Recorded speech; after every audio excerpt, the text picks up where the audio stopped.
Yan. So, magandang gabi po sa bawat isa. Yan. So, ang topic na nasa sa akin ay pray until something happens. O pushing through. Or makikita niyo dyan yung word na push. P-U-S-H. So, push. So, before po ako mag-start, pray lang po saglit.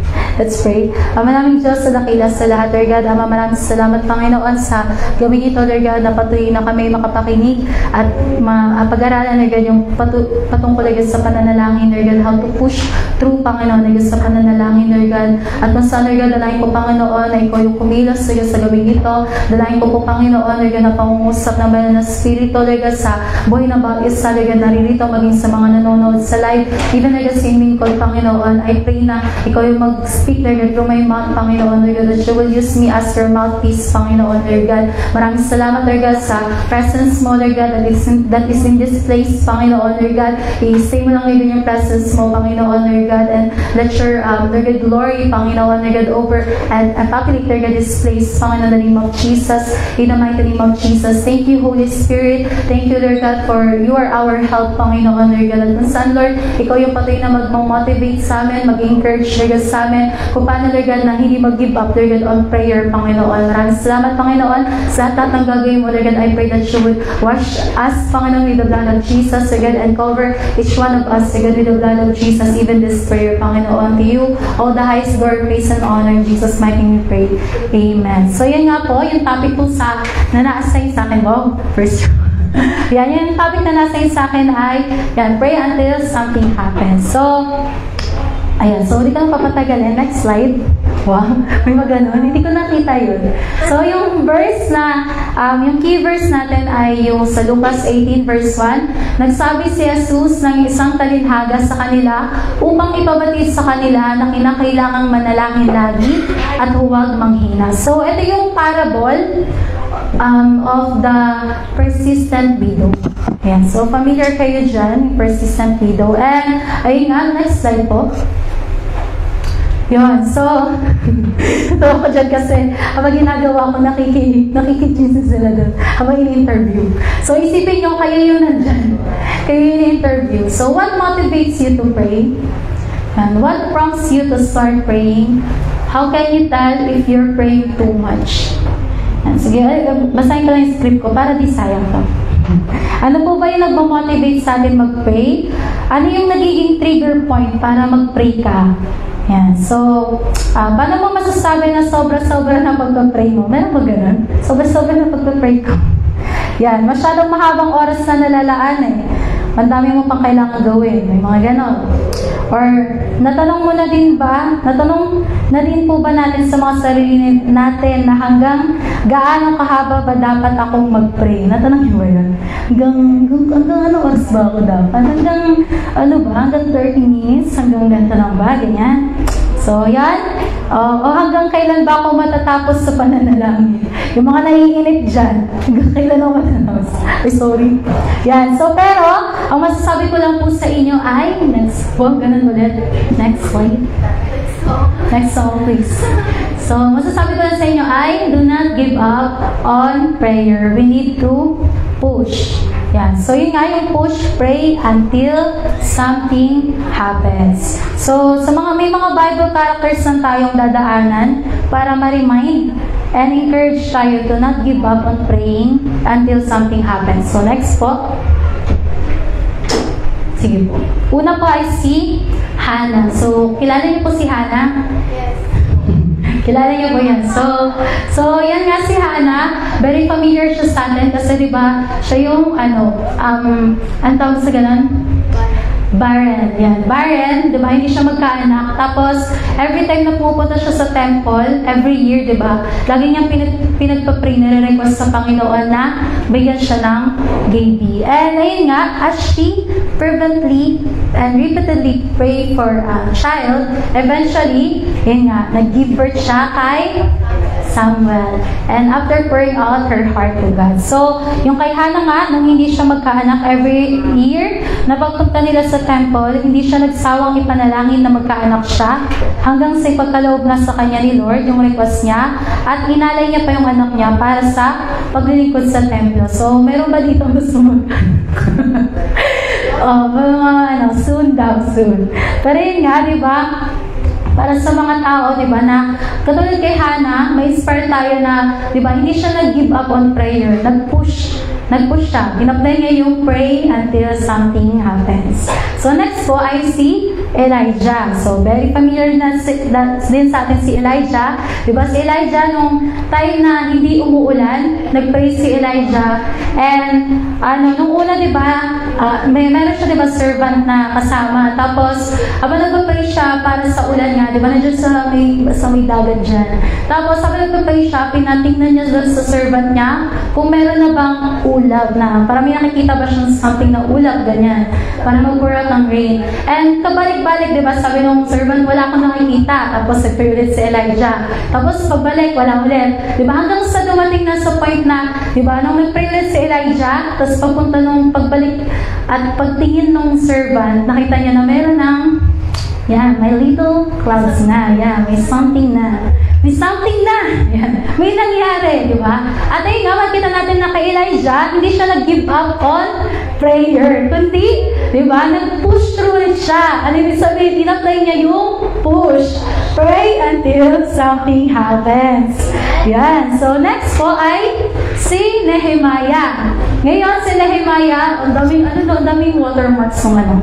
So, si Nehemiah, during, di ba, ayun na, na-exile na sila, ganyan-ganyan. So, syempre, alam ko naman, di ba, itong mga righteous people of God, di ba, praying sila na ma-rebuild yung Jerusalem o yung Israel. And hanggang sa, up until the time, di ba, na hindi siya nag-give up ang prayer, up until the time na nag-appeal siya sa king, na pumunta siya ulit sa Jerusalem to rebuild the city, the nation, the temple. Ayan. So, yun nga, makikita natin na si Nehemiah, di ba, during that time na hindi man niya nakita agad yung sagot ng Panginoon na, di ba, kakapray niya, ganyan-ganyan, Lord, i-restore mo yung Jerusalem, alam ko na ito yung, mo, di ba, nilaan mo, talagang tinawag mo, apple of your eye. Pero hindi niya nakita agad-agad na in-answer ng Panginoon. Parang dumating yung right time, di ba, na in-answer ng Panginoon at ay nga, pinayagan si Nehemiah na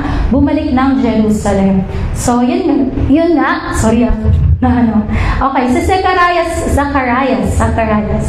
Yeah, so si Zacharias naman din, basta ganun din si Nehemiah na apply niya yung push. Yan. So, si Zacharias, yan, di ba? Barren din si Elizabeth. Tapos, ayun nga, in Jesus' name, hindi na Elizabeth sa Bible. Ayun, so, Elizabeth sa Bible. At, di ba, si Zacharias, ayun nga, di ba, siya, priest. And during that time, di ba, pray din sila na magkaroon ng anak. And hindi din sila nag-give up, hindi sila nag-lose hope, di ba, na magkakaroon sila ng anak kahit in their old age, di ba? At ayun nga, pinagkalooban sila ng Panginoon. And apply din nila yung push. So next, I see Jabez.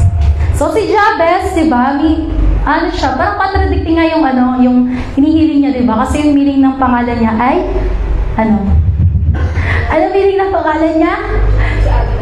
Si Abby? Di ba parang ruins, parang gano'n, parang something gano'n. Basta, in contrast yung, kapighatian? Basta, kapighatian, bitterness, ganyan.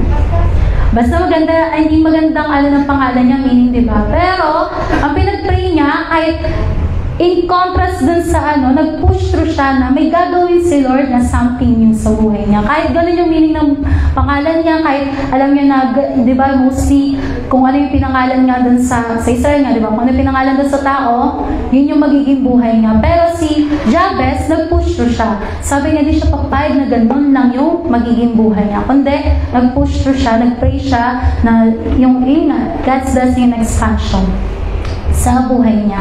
Ayan. So, next, I see Dami na, no? Mga isang oras na dito. Daniel. Si Daniel, yan. So, nakita natin, di ba, si Daniel, kilala natin yan. Very prayerful yan, di ba? Morning, noontime, and evening. Yan. So, ayun nga, nung nag-pray siya, he prayed and fasted for 21 days before receiving a divine revelation. So, yun nga, ito yung si Daniel. Hindi niya lang na-receive yung divine revelation kung ano ba yung mangyayari sa Israel, pero by prayer, at pag-i-intercede ni Daniel para sa Israel, doon niya na-receive yung comfort ni Lord sa kanya. Ayun nga, so si Daniel, interceding siya, hindi siya nag-give up, diba? Kung ano ba yung gagawin ni Lord, something na gagawin niya sa Israel. And, ayun nga, kaka-pray niya, hindi siya nag-give up on prayer, may binigay na comfort si Lord sa kanya. So, next po ay pinakalas. And that's example, I see Jesus. So, ayun nga, he often withdrew to pray, especially before important events such as feeding the 5,000, raising Lazarus, and his crucifixion. So, may kita natin na si Jesus, di ba? Very applied kay Jesus yung push, di ba? Laging pray until something happens. And si Jesus, sa kabila ng kabisihan, hindi ni Lord nakakaligtaan na mag-set ng personal time o moment with God the Father. So, ganun din po ba tayo na nasa-set natin yung mga sarili natin to have a personal time, ganun, set yung mga sarili natin to have a personal moment with the Lord. Sige po. Ayun po. Salamat po sa mga nasumagot sa inyo lahat. Kaya naman po, sa ating next slide.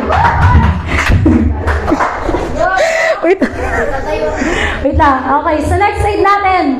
Sabi nga, di ba, babalikan natin syempre yung pinaka-key verse natin at pinaka-topic. Yan. So, the parable of the widow and the unjust judge. Unjust judge. Ayan. So, yan. So, alam natin yung kwento dyan, di ba, na ang kwento ni Lord, di ba, na, wait lang ha. Okay. Makikita natin, di ba, kung gaano. Kukwento ko pa ba? Yung nangyari sa, ganito kasi yan, ganito yung nangyari, di ba? Sabi ni Jesus, may parable siya na ginamit na, yun nga, yung widow and the unjust judge. Ngayon, si widow, nagsisik siya ng, justice. Kailangan ko ng justice. O, syempre, saan siya kukuha ng justice, di ba? Hingi siya ng justice kay judge. Mag-judge ka muna. Ayan. So, next, di ba, yun nga. Pagpunta niya, lagi siya kinukulit. Wait lang po. Yun nga po na, di ba? Pinapita niya, kinukulit niya lagi. Di ba, yung unjust judge. Kahit na ating gawin mo, pag lagi pinukulit niya pa rin. Hanggang sa, di ba, napaisip na yung judge na, bigay ko na lang kaya yung udo dito. Parang kahit ganito to kakulit, parang, ibibigay niya yung justice. At, makikita natin sa kwento na kung gaano kakulit yung widow, follow up. Yan, makikita natin sa mga emails. Follow up. Pabalik-balik siya dun sa judge. Talagang kinukulit niya hanggat makuha niya yung justice na ninanais niya o hinihiling niya sa judge. So, ayun. So, makikita natin na, so what does this story tells us about prayer and our relationship with God? So, may 3 important prayer principles na tinuturo doon si Jesus. Una po ay, pabasa? Don't worry, pray. Ayan. So, yun yung key verse natin. Philippians 4, verses 6 to 7. Next po. Okay, mabasa po. Huwag kayong mag-isa tungkol sa anumang sa pinipingin ninyo Diyos ang lahat ng inyong kailangan sa pamamagitan ng panalangin may kasalanan. At ang kapayapaan ng Diyos sa inyo mo harap ng tao ang siyang pilipinas sa inyong puso at pag-isip dahil sa inyong pagkikita sa akin ni Jesus. Amen. Kaya yan po yung encouragement. Ayun naman po. Salamat. Ayun lang po yung encouragement, di ba, sa atin ng Panginoon, di ba, na si Lord, di ba, hindi natin kailangan mabalisa sa anuman, kundi, di ba, kailangan natin, i-request natin lahat ng mga panalangin na kailangan natin sa Panginoon. At, di ba, si Lord na yung bahalang mag-answer dyan. Parang, Lord, you do the rest. Ganyan. Pero nga, so most of us, sige, wait lang po. Next po pala. naunahan ko yung script ko. So, yun nga, di ba, nakita natin, di ba? Ang kulit ni Widow, talagang hinahabol niya yung judge. Talagang sinusundan-sundan niya. Kailangan ko ng justice, grant me justice. Grant me justice. So, next po ay, ayan, so, pinakita ko na yung picture. And so, sabi dito, the widow in the story did not sit at home, feeling sorry for herself and her problem. Instead of worrying, she approached the person who could help her, the judge. So, most of us, ganun agad yung nagiging reaction, di ba, sa mga buhay kapag may mga alalahanin ganyan. Ang ginagawa natin ay, anong ginagawa nyo? Ha? Nag-break? Diba? Una reaction ay, so nag-worry. Na magsasabi, hala! Diba? May ganun. Mga reaction niya, hala, shucks, may ano po pala ako. Nag-worry, diba? And, pero sa parable, diba, makikita natin na instead na mag-worry yung widow, diba, lumapit na siya agad dun sa alam niyang tao na makakatulong sa kanya. Yun ay yung judge. At sinasabi ni Lord sa'yo ngayon na pray and do not lose heart. At sabi nga sa next slide, ito na yun. So sabi dyan, meron daw po tayong 2 choices kapag nag-place tayo into difficulty. Ayan. So una ay yung we can lose heart and let worrisome thoughts control our mind. Yan. So, or di kaya, we can pray about it. So, pero, ang sinasabi ng Word of God sa Peter, next po, kay Peter, yan na, pabasa po. Yan. So, yun nga po, yung unang principle natin ay, don't worry. Pray. So, yun po yung kailangan natin gawin. Hindi natin kailangan mag-alala, kundi pwede natin i-raise sa Panginoon yung mga cares ng buhay natin. So, next po ay, ano yung una? Don't worry, pray. Okay, very good, children.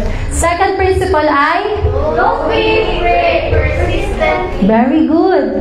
Lucas 18, verse 1. Next po ay basahin niyo yung key verse ulit natin. Sinabi ni Jesus ang isa palinhagang upang puso sa kanila na sa sinabi pinadaan at wala ng pag-asa. Ayan. So, we learn persistence from our children. So, next po, may sinabi kasi yung author dito, kinuwento niya yung anak niya. Hindi niya anak, ano lang yan na parang, illustration lang. Like that. Ayan. So, makita dyan na meron daw anak siya na si David. David yung pangalan ng anak niya eh. So, sabi niya, wait lang pala. Ito pala, sabi sa script ko. So, sino ang pinaka-best example sa pagiging persistent? Tingin nyo. Best example. Wala, children. Children, this is the answer. Ito nga, yung mga bata, di ba? Sobrang kulit nila kapag di mo nabibigay yung ate, kahit wala ka lang, hindi, wala ate. Very piso. Pag nabila po ko na gano'n, kaya laruan, naalala niyo yung bata kayo? Di ba? Very persistent kayo. Kapag hindi binigay ni mama nyo, iiyak ka, magawala kayo. Okay. Magawala kayo sa daan, gagawa talaga kayo ng commotion, di ba? Kasi persistent kayo, gusto nyo makuha yung gusto nyo, di ba? At ganun yung mga bata. And, example, nakita ng author na parang sabi niya, makikita daw na yung persistent or yung pagpupush. Push, pray until something happens. Parang, ano sa mga ganun, illustration, na-apply yung ganun, yung mga bata. Kasi, di ba, sabi nga, sabi dito, may kwento yung author, sabi niya noong bata pa daw si David, yung bunso niya, lalapit daw siya sa, noong bata pa si David, ang bunso namin, lalapit siya sa akin at may hihilingin. Sasagot ako ng karaniwang sagot ng mga magulang na, anong sagot ng mga magulang lagi? Kapag sasabihin na, pag may hinihingi mong anak, sasabihin, tignan natin. Saka na lang, ganyan, di ba? Pero, sabi nga dito, yung anak niya lang si David, hanggang hindi pa daw niya nakukuha yung sagot sa tatay niya, susundan niya daw yung tatay niya. Talaga kinukuha niya.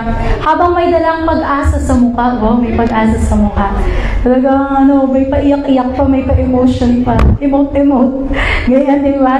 Tapos, Uy, ko siyang naririnig na nagsasabi, Dad, nakapag-desisyon ka na ba? Di ba? Yan, sasagot ako ng hindi pa anak. Mga magulang, di ba? Hindi agad nakakasagot.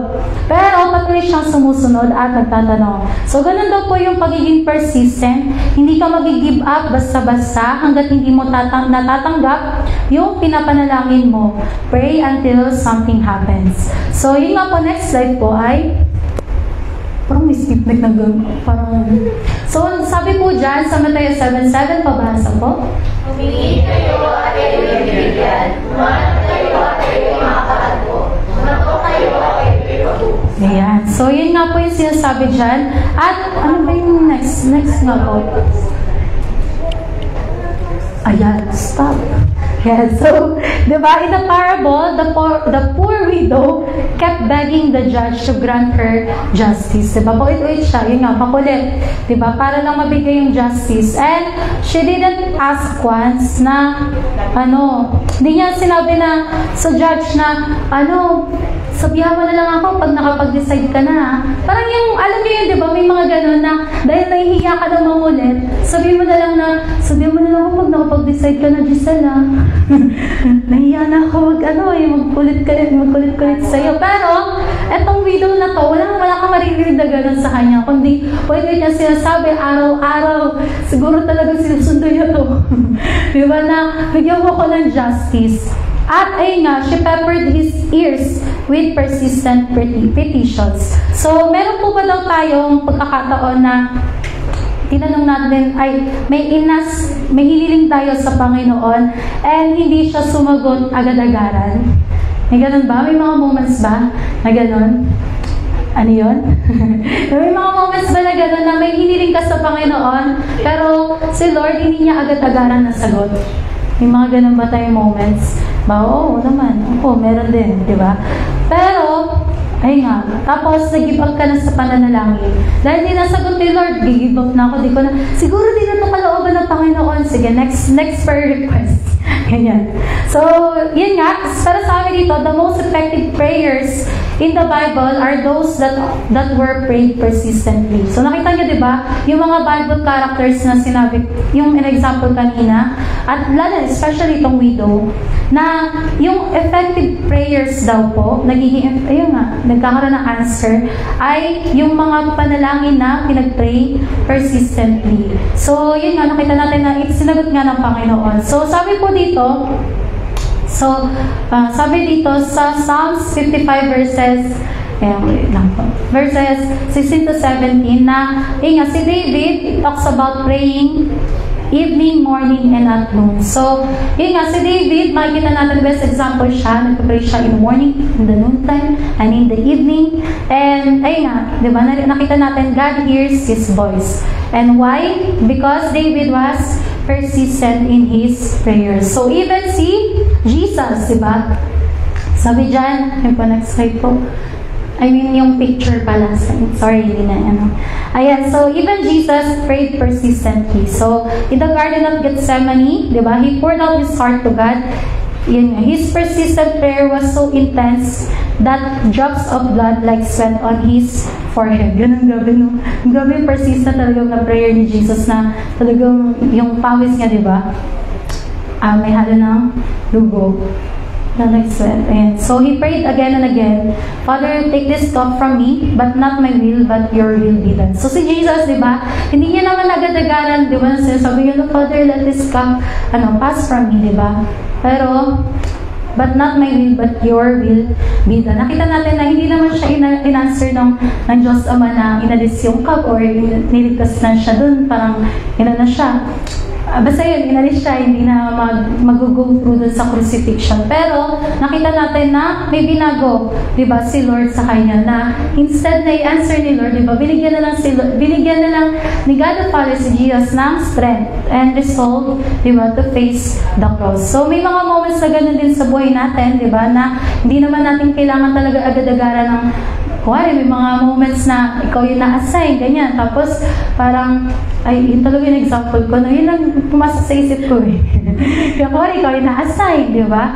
Tapos, ayun nga, hindi mo alam, sabi ko, Lord, paano ba to? Mga gano'n, di ba? Mag-pray ka na, paano? Pwede bang isab mo na lang ako, Lord? Ganyan. Iyak ka kay Lord. Pero, di ba, ang gagawin ni Lord? Bibigyan kayo ng strength and courage. Di ba? Para magawa mo yung pinapagawa niya. So, next po ay persistence is an important factor in prayer. So, but persistence is a valuable commodity for every area of your life, of your Christian life, not just prayer. So, yung persistence nga, di ba, mahalaga siya sa prayer. Kasi kung wala kang persistence, di ba, give up ka na agad. Parang, siguro kung nag-pray ka ngayon, di ba, kakalimutan mo na agad yung prayer mo, tapos go on with your life ka na agad. Di ba? So, kailangan natin ng persistence. Kapag nananalangin sa Panginoon, hindi tayo easily, di ba, nag-give up. Kailangan natin yung persistence. Pero yung persistence, hindi lang siya na-apply, di ba, sa prayer, kundi in all areas ng buhay natin. Well, di ba, kailangan natin maging persistent sa pagbabasa ng Bible. Kasi bakit? Makita natin, di ba, si Lord ng face to face. Yun, mga ganong factor, di ba, persistent na gawin yung kalooban ng Diyos. Kasi di ba, yun nga yung nakakalugod sa Kanya. So, yun nga, hindi lang yung persistence ay ma-apply sa prayer, kundi in all areas ng buhay natin. And sabi po ng next po, sabi sa Matthew 7, when Jesus is giving out his sermon on the mount, di ba? Meron siyang he reminds his listener to do 3 simple things in persistent prayer. So ano yun? Sige po. Sige, huwag kayong mahihiya magsalita. Yeah. So, yun yung tatlong nais ni Lord na gawin at i-apply natin, di ba? Sa pananalangin na don't worry, pray persistently. Na keep on asking, di ba? And it will be given to you. Keep seeking after God and we will find Him and have relationship with Him. Keep knocking on God's door and He will open it for you. So, yun po. Ba't ko nababasa to? Hindi ko mabasa. Wait lang.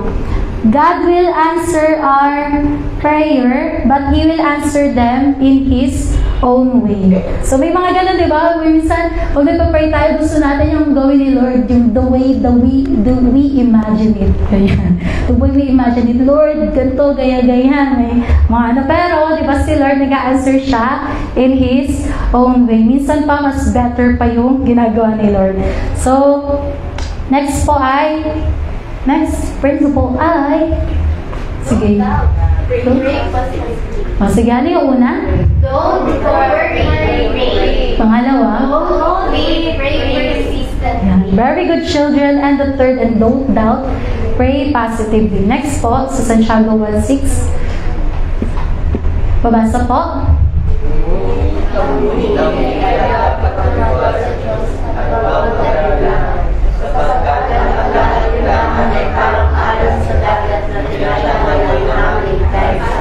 Yeah, so pray positively dapat. Dahil, yun nga, kapag ka negatibo, yan, parang alon sa dagat na tinataboy ng hangin. Saan? Grabe naman yun. Siguro ganun. Imagine ko lang. Okay, next slide ay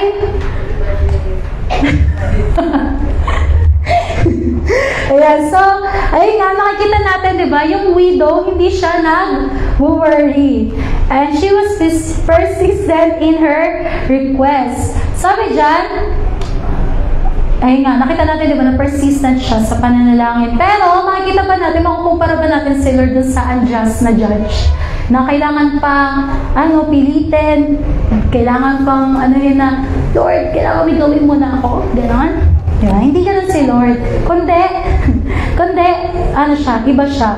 Parang ginagamit nga lang ni Lord yung mga parables, di ba? Only to compare, pero contrast as well. Huh? Gets niyan. So Jesus used the mean judge to show that God is opposite in personality and actions than the judge. So makikita natin na ibang-iba, di ba? Si Lord mag-answer ng mga panalangin, ibang-iba si Lord na kapag nilapitan mo, di ba? Hindi ka itataboy. Siguro itong judge nga to, di ba? Siyempre dahil makulit yung widow, pinapaalis niya na yan. Pinaano niya na ulis ka na dito, lumayas ka dito, ganyan. Pero si Lord, di ba? Hindi natin makikitaan na gano'n na lumayas ka na dito, Elizabeth. Di ba? Hindi natin maririnig na lumayas ka dito, lumayas ka dito. Ayan, so, di natin nakikita si Lord na gano'n. Di natin maririnig siya na magpapalayas sa'yo dahil lumapit ka sa Kanya at mangungulit ka na naman, nandiyan ka na naman. Diba? Kundi, si Lord, very willing siya na marinig tayo na manalangin sa Kanya. So Jesus goes on to say that God will bring justice to His chosen. He will not put His people off. He will answer their prayers. So next po, dahil dyan, yun nga, He will not put His people off. He will answer their prayers. And next po ay, dahil dyan, so as we pray without worry, persistently and positively, how does God answers our prayers? So, very, na lang to, siguro i-rantro ko lang po, na natin to sa 1-to-1. Una po ay, next po. Ayan, so, ganito mag-answer si Lord, yung 4D, di ba? 4D. Pero iba yung gamit na dyan. Para maiba tayo. So, God may answer our prayers quickly. So, sabi dyan sa verse, pabasa po.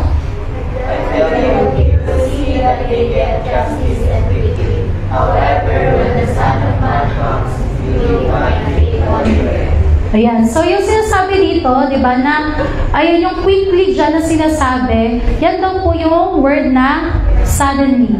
So, prayers might go unanswered for a while. So, may mga ganun tayo, di ba, na hindi natin agad-agad na nare-receive yung answer ng pananalangin natin. Pero, sabi, malay nyo, di ba? Meron gagawin something si Lord na suddenly. Ibig sabihin suddenly, di ba? Parang something na unexpected. And sabi nga dito, may example dito na meron daw babae in the mall, in the pouring rain. In the pouring rain, umuulan daw. Tapos, nag-pray siya kasi habang umulan, di ba, yan nga sa mall. So, sobrang puno ng mga parking. Tama ba? Parking lot. Parking slot. Puno ng parking. Yung mga parking slot, puno. So, walang available. Ayan. So, nag-pray siya. Sabi niya, Lord, bigyan mo naman ako ng parking slot. Okay na. Bigyan mo naman ng parking slot. Ngayon, bigla may someone na out of nowhere, may lumabas na. Sabi niya, anyway, Lord, okay na, Lord, kasi meron na pala. Parang, hindi niya nakita na si Lord, in-answer agad-agaran, suddenly. Diba? Yung agad-agaran yung panalangin niya. Pero, diba, hindi niya in-acknowledge na si Lord yung nag-make away. Parang inisip niya na, ang tawag na sa mga ganun, coincidence na mga ganun. Pero, diba, si Lord yung nag-a-answer ng prayer natin quickly. So, next po ay, kasi naman yun, alam niyo yan, ay, hindi ko natunggal yung tree. Oh, no. So, later tatanggalin ko. So, ayan nga. Pakitanggal ako si tree. Yeah. Yan, later. Nakuha natin yan. Okay? So, God may answer. Wow. Talagang, na-answer prayer ko quickly. Ayun yan. Answer prayer quickly.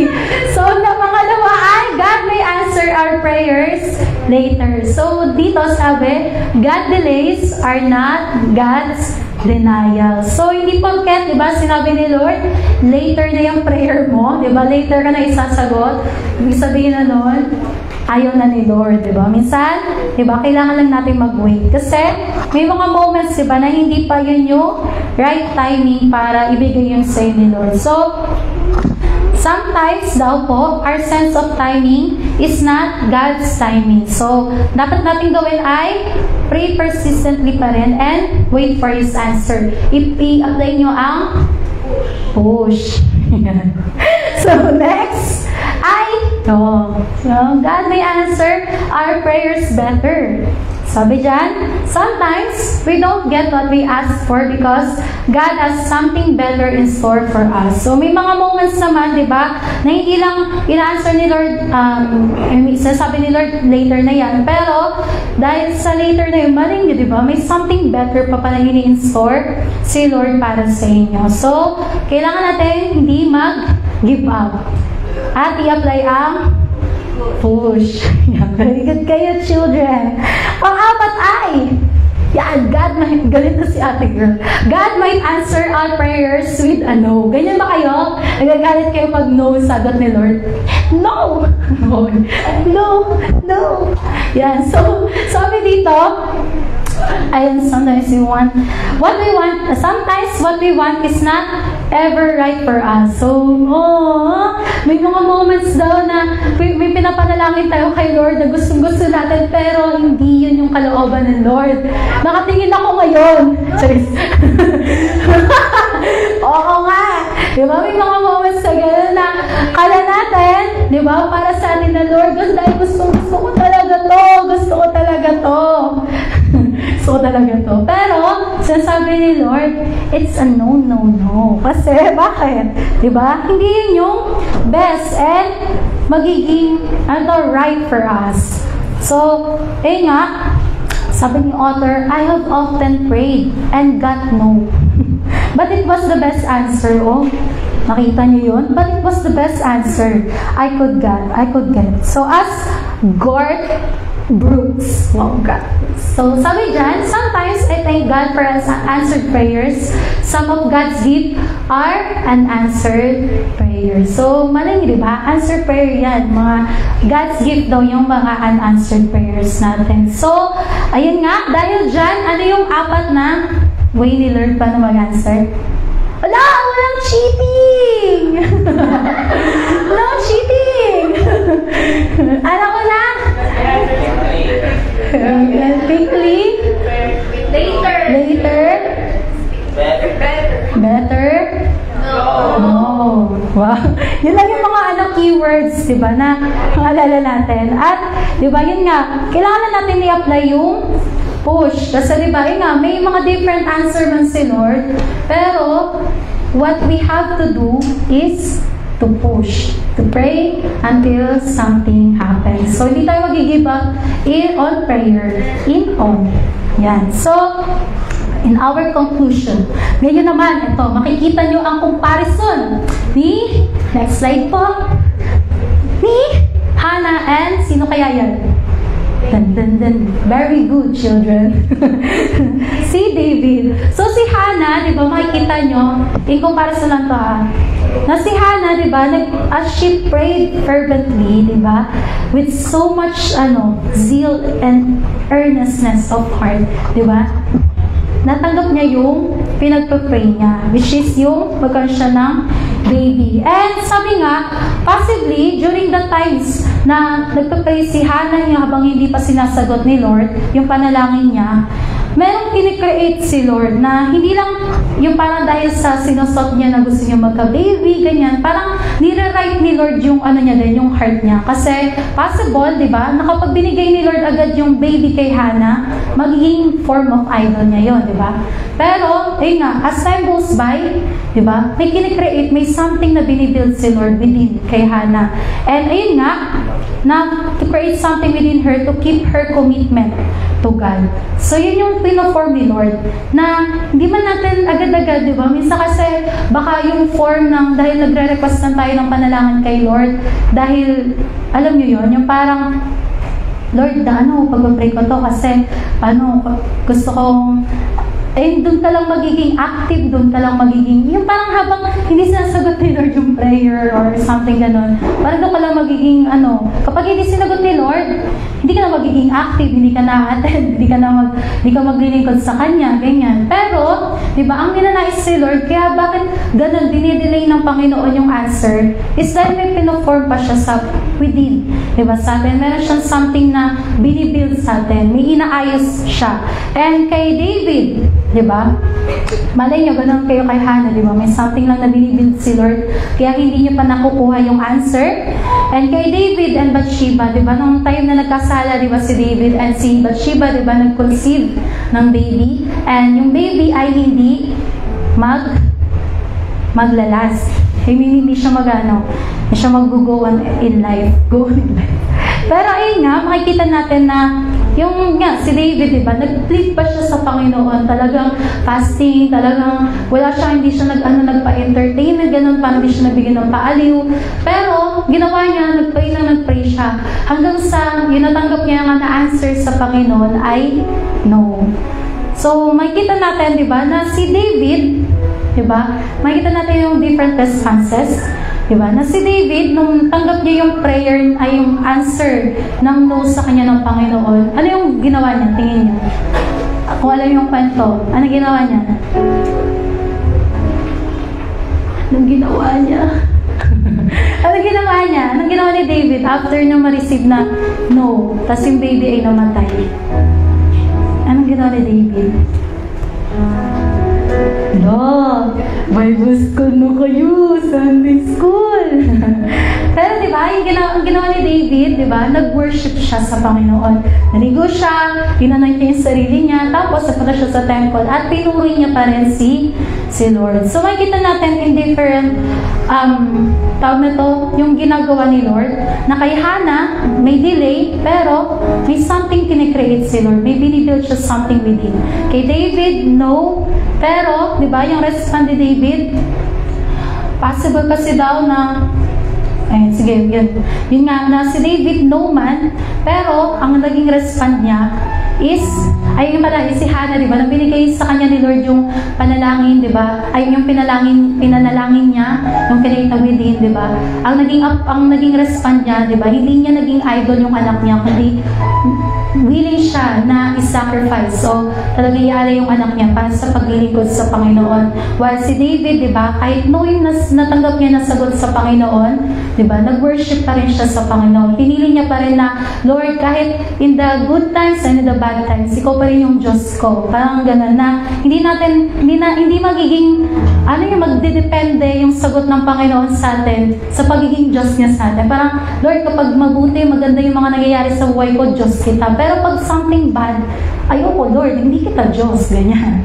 Pero diba, sinasabi ni Lord, diba, may mga ganyan moments lang, pero may something na kinikreate o something na binibuild si Lord within. So, makikita natin yung one happy ending and one sad ending. So, makikita natin, they both prayed until something happened. And in Hannah's case, she got the hope for a child. In David's case, he did not. So, ito yung panawagan sa atin na, meron pa po yun, yun nga, a call to pray differently. So, is it possible that one of the purposes of prayer is not just to get what we want? So, may mga purpose, possible kaya na, purpose ni Lord na, yun nga, pag nagpa-pray tayo, hindi natin agad nakukuha yung gusto natin. Pero ang gusto ni Lord ay nga, what God wants. What if we kept praying for the sole purpose of just becoming what God wants for us, aside from our actual requests? Yan. So what if we just push?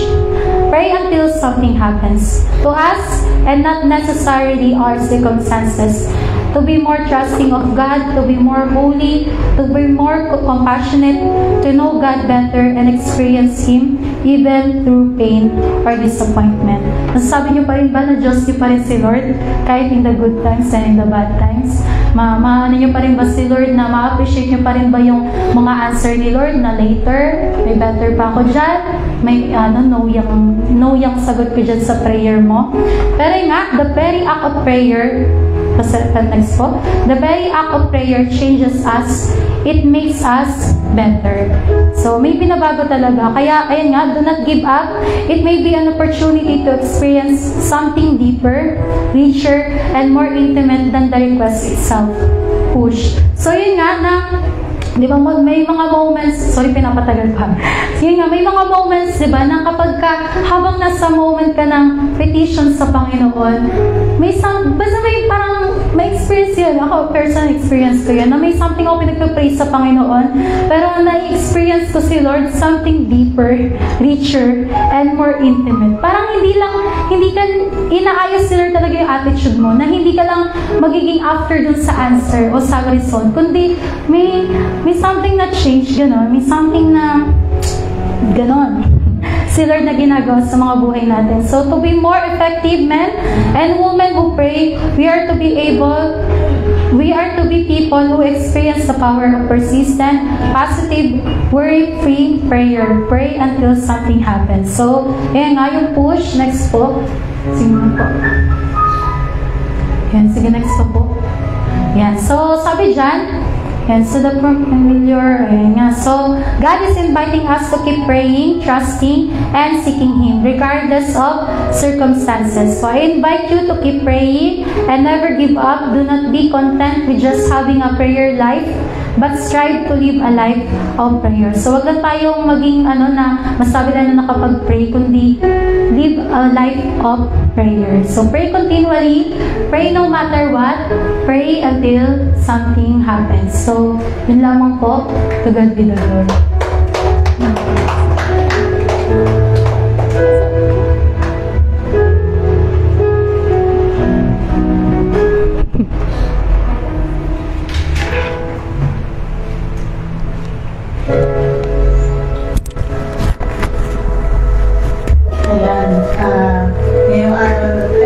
Dito talaga nakita natin na kung gaano ka-powerful talaga dito ang nananalangin.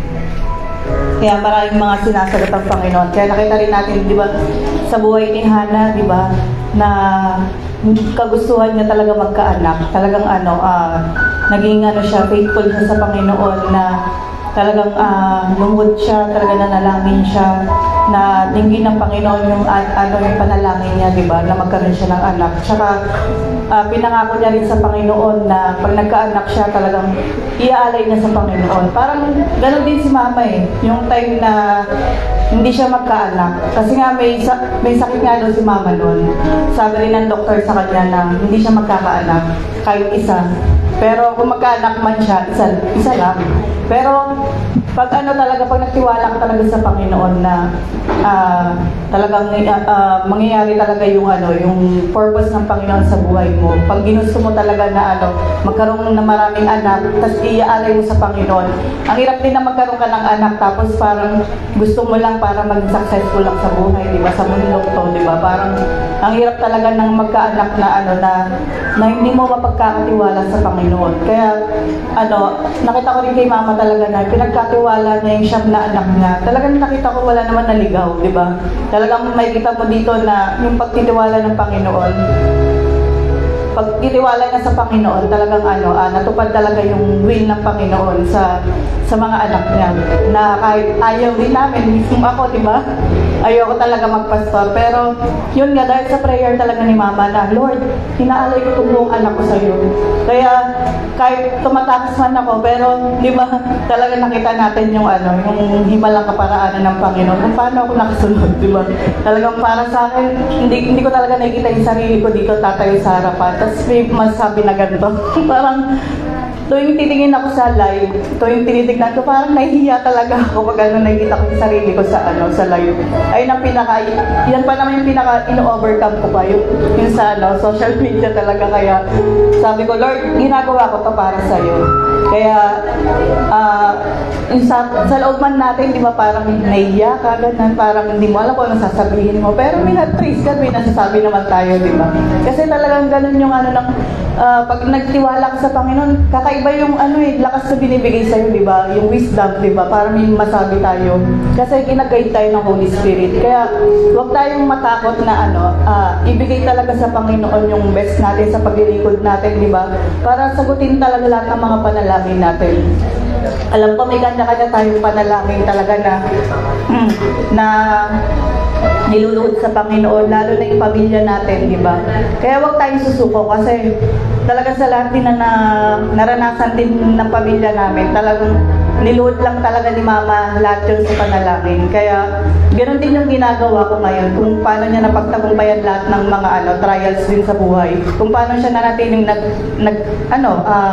nag-stand pa rin, di ba, sa pananampalataya niya sa Panginoon. Kahit ang dami talagang nangyari, pero nakita ko talaga kung paano siya naging faithful hanggang sa dulo ng buhay niya, na talagang inalay niya ang buhay niya. Kaya nakita ko na maging faithful ka lang sa Panginoon, talagang magtatagumpay ka.